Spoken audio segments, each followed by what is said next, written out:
No phone, I did not miss a call. I watched it ring the whole time. I usually just ignore it. Why would you stare at it? That seems weird, right? Don't let people tell you your attraction to fire is abnormal or hazardous. Prometheus doesn't have his liver eaten every day for you to ignore the allure of arson. What? You just let me know that I don't know anything about any mythology out there at all. Prometheus has his liver eaten every day? Like to this day? Is it still happening? I don't think the Joker chemicals really did all that when he fell in. I think he just wanted an excuse to be like that, Joker. The Joker chemicals made me crazy. Arkham Doctor, that was a mild detergent.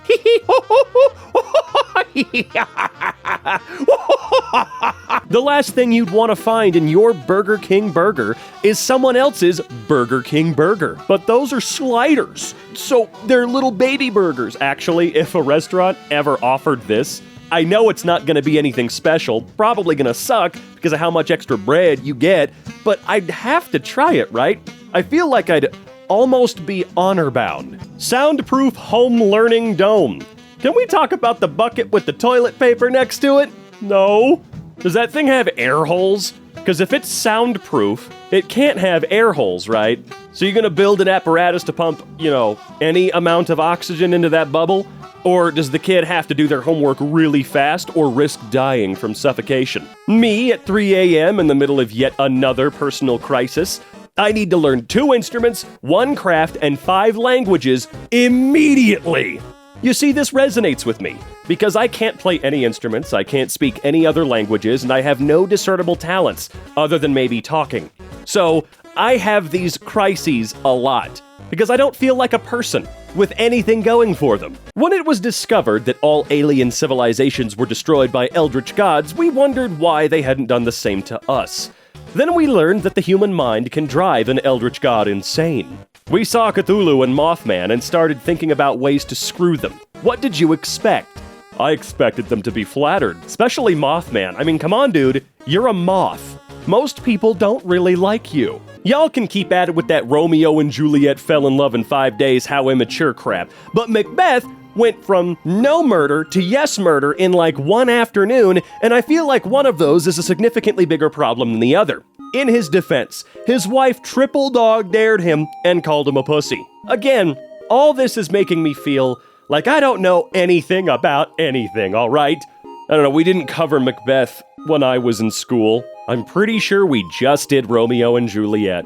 For some reason. It's not that good. Also, like 10 to 15 years from now, I hope someone makes one of those inspirational sports movies, except it's a 50-year-old woman who wants to play competitive online games, and everyone tells her she can't because she's too old, her reflexes are too slow, etc. And then she gets this grizzled trainer, except they're a 19-year-old kid who had a promising career until carpal tunnel syndrome ruined their chances of becoming the world's champion. So, they train her, and she frickin' wins. The end. Movie of the year. The Grand Master. You're both hired. Can we actually allow Hollywood to steal this idea from you guys? Really, though? Especially that name? Can we get the guys that did the Dungeons & Dragons movie to do this?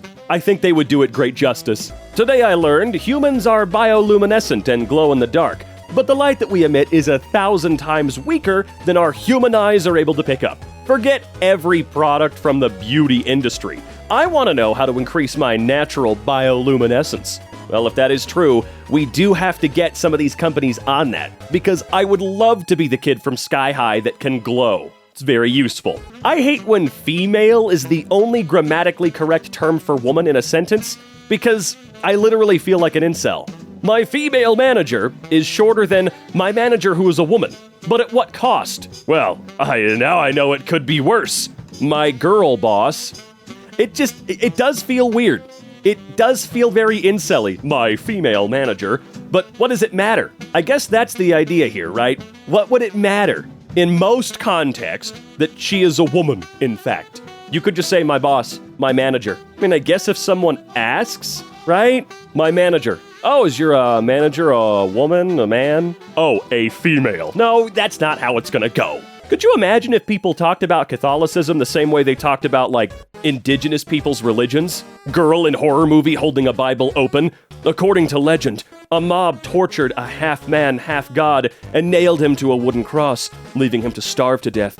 But days later, on this very night, they found he had clawed his way out of the grave. Now those who believe lie in wait for him to rise again. To honor him, they have weekly gatherings where they chant and sing.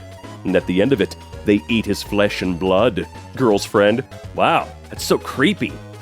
Don't worry, it's only a myth. I love the fact that this is insinuating that Jesus is going to try to kill these kids. Oh, man. I mean, he might. We don't know what Jesus is thinking right now wherever he is. Whatever beach he's on whatever planet and whatever galaxy. He's just chilling. He did his duty, you know? Leave the man alone. Okay, so this person and I are currently apartment hunting for the fall, and I just stumbled across the weirdest apartment ever. Like at first, wow, this looks nice. Ooh, how lovely. How can it be only $650 a month? Something's got to be wrong with it. And then you find the floor plan. What the hell? How much is this apartment? 2,400 square feet? Okay. Like, what the hell is this place? And you realize it's on the bottom of 3 apartment units. Clearly, this was meant to be one big place. This is your entrance. Okay, starting off strong there. Have fun living in the maintenance hallway under the rich folks. It comes with such stunning features as... no. Creepy-ass long murder hallways. A room with many doors, all closets. A bathroom that's clearly just meant for storage. Whatever this thing is in your kitchen. Honestly, I'd totally live in this amateur Counter-Strike mapper's first map. I don't give a crap that the bathroom is in another time zone. It's cheaper than anything around here. This is literally the first level of Hitman 2. Oh my god. What? What the hell? What does it all mean? Dude, this is incredible. How much is this though? Oh, you said $650 a month. For all that? Dude, you could split it with like 3 or 4 people, spend like $2 a month on rent, and have infinite room. Look, everybody gets 2 closets to themselves. Nobody in the world, nobody in history has ever gotten their freedom by appealing to the moral sense of the people who were oppressing them. I love that it's Pikachu saying this, because Pikachu attained freedom by electrocuting the hell out of Ash and outright refusing to get into that damn Pokeball. I need to start rewatching Pokemon, man. What if the toys in Toy Story went to a Catholic woman's house, and all of her figurines of crucified Jesus started screaming out in endless pain whenever she left the room? Okay, but you need to remember, it's Toy Story. Those figurines are not toys. To my knowledge, people don't buy figurines of crucified Jesus, which feels weird in and of itself. They don't buy them because they're gonna play with them like toys. So I think in this universe, we'll go ahead and just say, all about the toys. Okay, nice recommendations. A trash can and a park bench. Amazon thinks I'm a national park. How much are these, though? They might go really well in our backyard. The number 87 kinda looks like a plague doctor. You've just changed the freaking game. Oh, you gave him a little hat, too. Now I'm never gonna unsee that. Thanks a lot. It's De Niro's Pussy Poppin' Platforms Monday. What the hell did you just say? Mr. De Niro, it's an honor to have you here. Oh man, I have always enjoyed the behind-the-scenes photos of actors having to raise up their height by 900 feet with platform shoes. Because isn't Robert De Niro like 2 feet tall? He's a pretty short guy, right? Watch, I'll be wrong and he's like 7 foot, but he just wasn't enough. It's never enough. If they rebooted Austin Powers, it would either be the most tone-deaf, unfunny, incredibly offensive movie in years, or they'd do it right and really keep with the times in being very self-aware. And it would be one of the best films in decades. Austin Powers would be a massive supporter of trans rights because trans women means more women for him to shag. Oh, your pronouns are she, they? Well, baby, let me she, them titties, shagadelic. Austin Powers discovers bisexuality and it blows his freaking mind. You know, Austin Powers wasn't a bad dude, I imagine, right? Didn't he turn down a drunk woman because it was not right and it was irresponsible, his words? I don't know. I know those movies are stupid as hell. I keep forgetting the Austin Powers stories exist. I'll be keeping it real with you there, okay? There was a big drug problem at my school, so they hired a police officer to supervise students, but now he's playing Magic the Gathering with the video game club. Well, what the hell, man? Also, the video game club is playing Magic?